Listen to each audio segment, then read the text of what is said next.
여러분, 어젯밤에 눈 감으셨을 때 머릿속이 조용했나요? 복잡하고 어지러우셨다면 이제부터 들려드리는 법정 스님이 직접 알려주신 방법으로 편안하고 고요한 밤 보내시기 바랍니다. 불 끄고 누웠는데 온 세상은 다 조용해졌는데 머릿속만 멈추질 않으셨죠? 돈 생각, 몸 생각, 자식 생각. 낮에는 바빠서 그냥 넘겼는데 밤이 되니까 오히려 더 선명하게 올라오는 거 있잖아요. 그게 가장 무거운 시간이에요.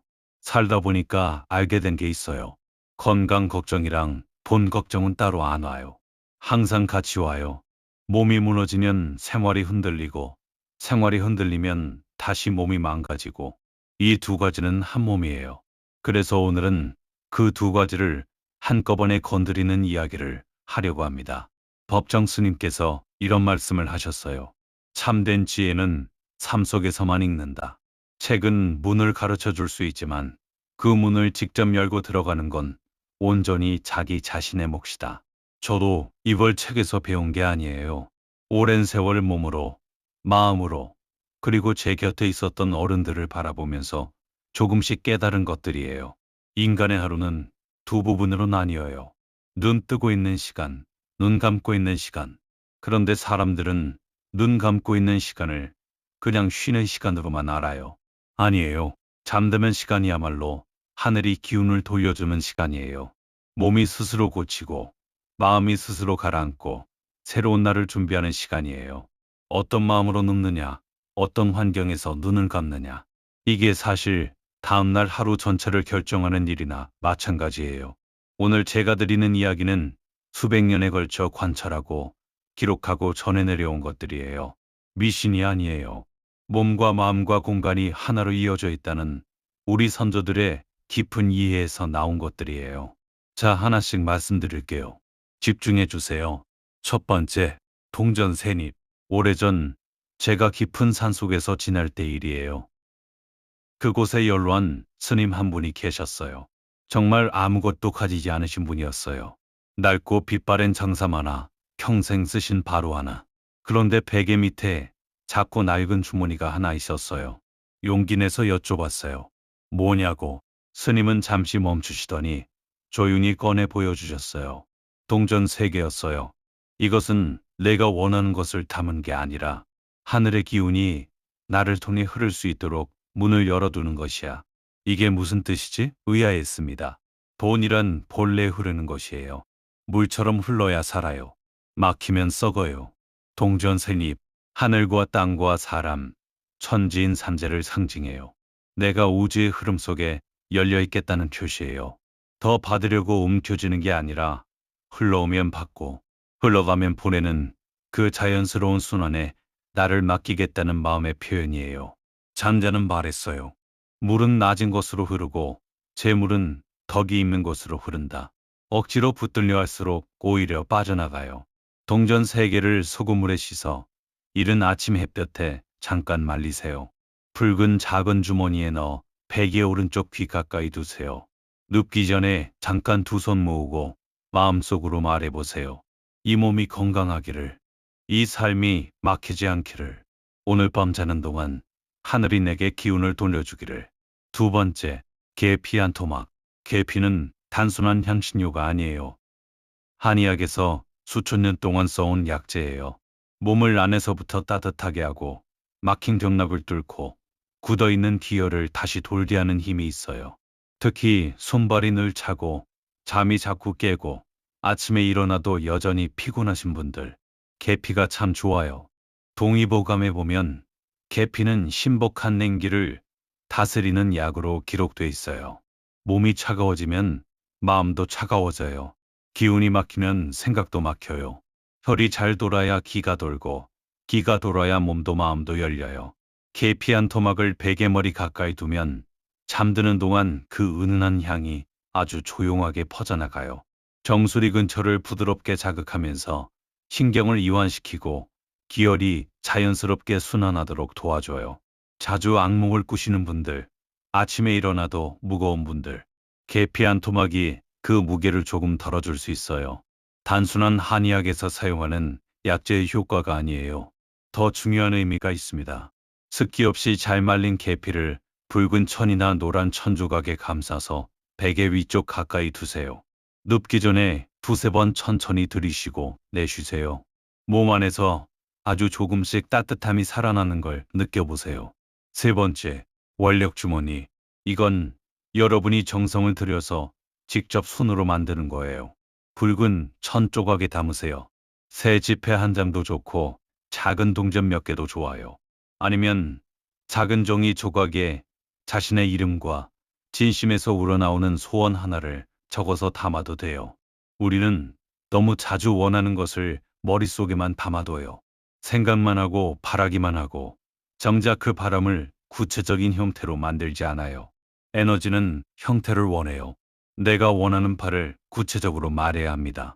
바라는 것을 손으로 담고 눈에 보이는 물건 속에 넣어두면 매일 밤 잠드는 동안 그 소원이 잠재의식 속으로 조용히 스며드는 씨앗이 돼요.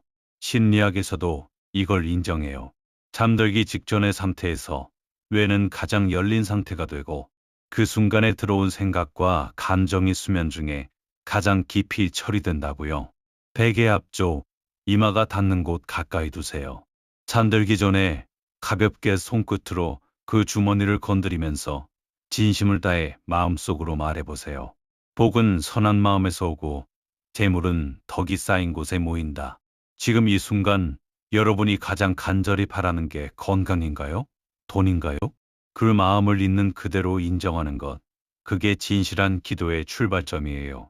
네 번째, 황수정 한알. 제가 이 돌에 대해 처음 알게 된 건 어느 연로한 보살님 덕분이었습니다. 그 보살님은 수십 년을 넉넉하지 않은 형편에서 사셨어요. 늘 가난하셨지만 항상 마음이 고요하셨어요. 어느 날 제가 여쭤봤어요. 어떻게 그렇게 늘 평안하실 수 있냐고. 주머니에서 작은 노란 돌 하나를 꺼내 보여주시면서 말씀하셨어요. 이 돌이 나를 지켜주는 게 아니라 이걸 만지면 내가 스스로 흔들리지 않으려고 마음을 잡게 된다. 돌이 사람을 지키는 게 아니에요. 돌을 통해 사람이 스스로를 지키는 거예요. 그게 진짜 힘이에요. 이처럼 모든 사람에게서는 배울 점이 있습니다. 황수점은 땅 속에서 수백만 년에 걸쳐 만들어진 돌이에요. 대지의 기운이 오랜 시간 응축된 것이에요.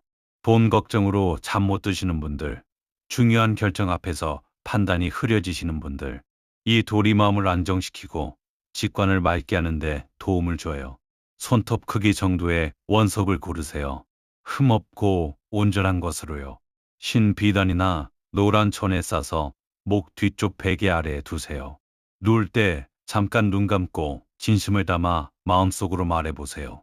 땅이 수백만 년을 견뎌온 것처럼 내 마음도 뿌리를 내리기를. 땅이 씨앗을 품어 열매를 맺게 하듯 내 삶에도 넉넉함이 고이기를. 다섯 번째, 직접 손으로 쓴 기도문. 오늘 7가지 중에 이게 가장 강한 거라고 저는 생각해요. 하얀 종이 한 장, 그리고 여러분의 손으로 직접 쓴 글자들이에요.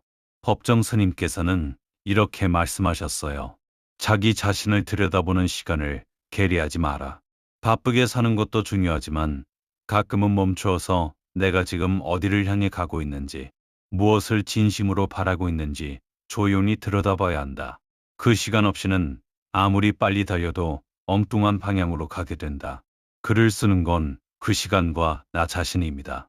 생각이 글이 되는 순간 막연한 바람이 분명한 의지가 되고 손끝을 통해 나의 마음이 종이 위에 새겨지는 거예요.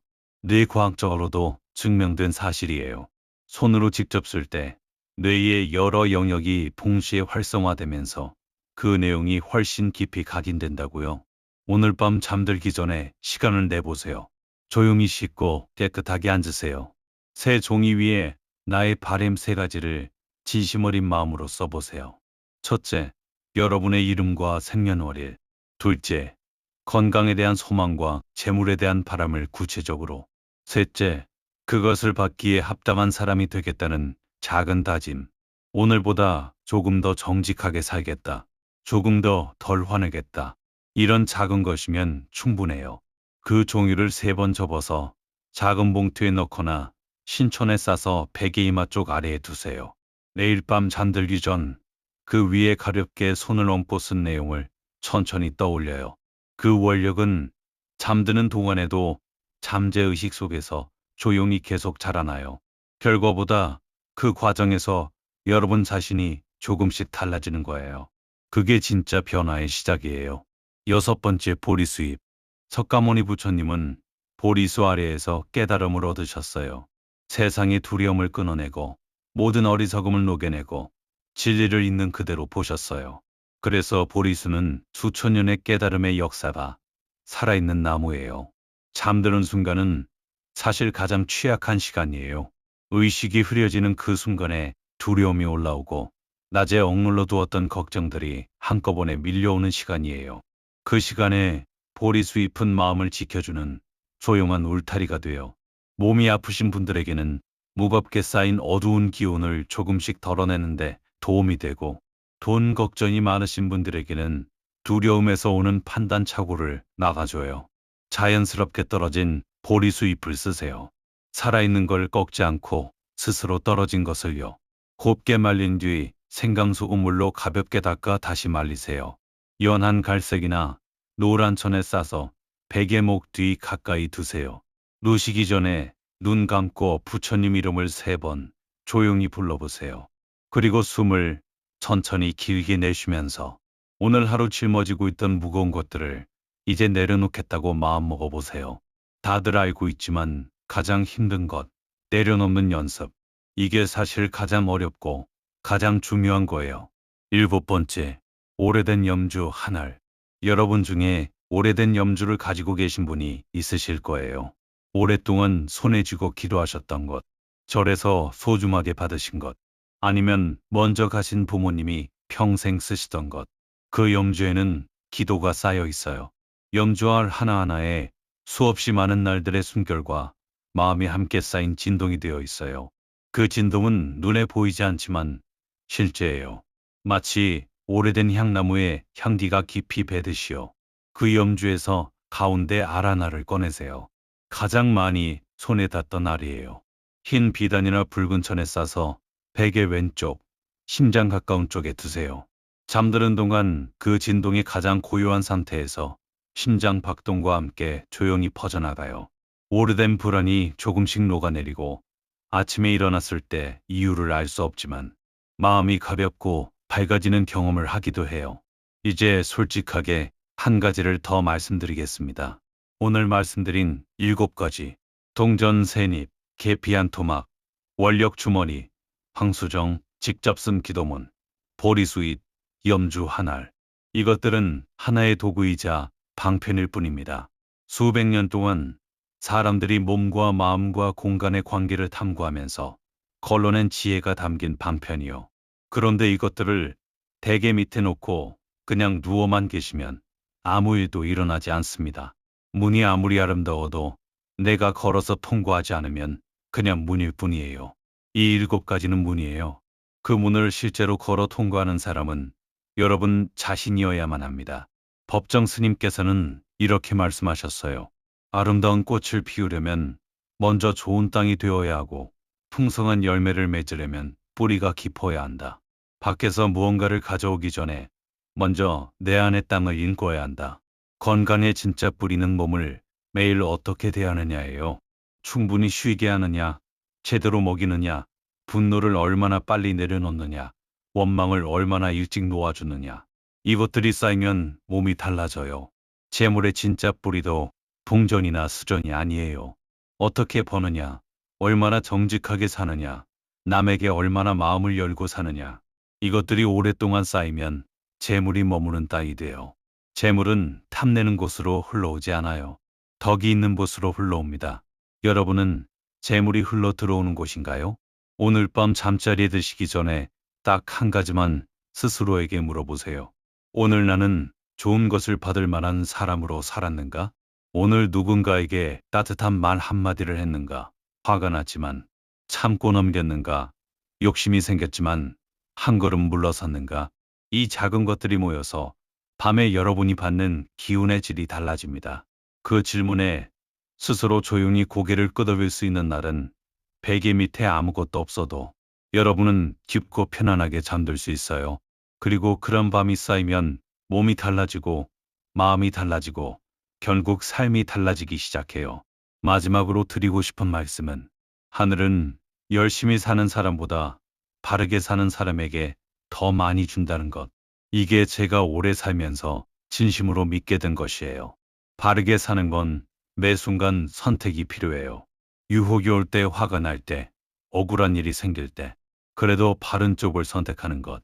그 선택의 무게를 이해하고 묵묵히 실천하는 사람에게 하늘이 응답한다고 저는 믿어요. 몸이 아프더라도, 돈이 걱정이 되더라도, 그 한가운데에서도 지금 이 순간은 살아있는 시간이에요. 과거를 후회하는 마음도, 미래를 두려워하는 마음도 잠시 내려두고 지금 이 자리에 그냥 있어 보세요. 숨이 코끝으로 들어오고 나가는 것을 그냥 느껴보세요. 그 감각 속에 이미 치유가 시작되고 있어요. 법정 스님께서는 평생 가장 적게 가지시면서 가장 풍요롭게 사신 분이에요. 산속작은 남자에서 낡은 장삼 하나로. 그러면서도 그분 곁에 앉은 사람들은 하나같이 마음이 따뜻해졌다고 해요. 그분이 가진 건 물건이 아니었어요. 비어 있었기 때문에 오히려 가득 찬 마음이었어요. 내려놓았기 때문에 더 깊어진 삶이었어요. 여러분께도 그 방향을 조심스럽게 권해드리고 싶어요. 더 많이 가지려는 방향이 아니라 더 깊이 비우는 방향으로, 막힌 것을 하나씩 풀어내는 방향으로, 그 방향으로 천천히 걷다 보면 어느 순간 특별히 구하지 않았는데도 필요한 것이 조용히 채워지는 경험을 하게 될 거예요. 오늘 밤 잠자리에 드시기 전 잠깐 멈춰보세요. 숨 한번 길게 쉬어보세요. 오늘 하루도 참 수고 많으셨다고 스스로에게 말해주세요. 그 따뜻한 말 한마디가 어떤 물건보다 먼저 여러분 안에서 치유를 시작하는 불씨가 됩니다. 자, 치유를 시작하는 불씨를 만들 준비가 되셨나요? 여러분은 충분히 그럴 자격이 있습니다. 충분히 그럴 만한 가치가 있습니다. 오늘 영상이 조금이라도 마음에 닿으셨다면 구독과 좋아요로 계속해서 편하게 만나실 수 있습니다. 여러분의 구독 하나가 제가 다음 이야기를 이어가는 힘이 됩니다. 앞으로도 함께 이렇게 천천히 조용히 삶의 깊은 곳에 있는 이야기들을 나눠가요. 감사합니다.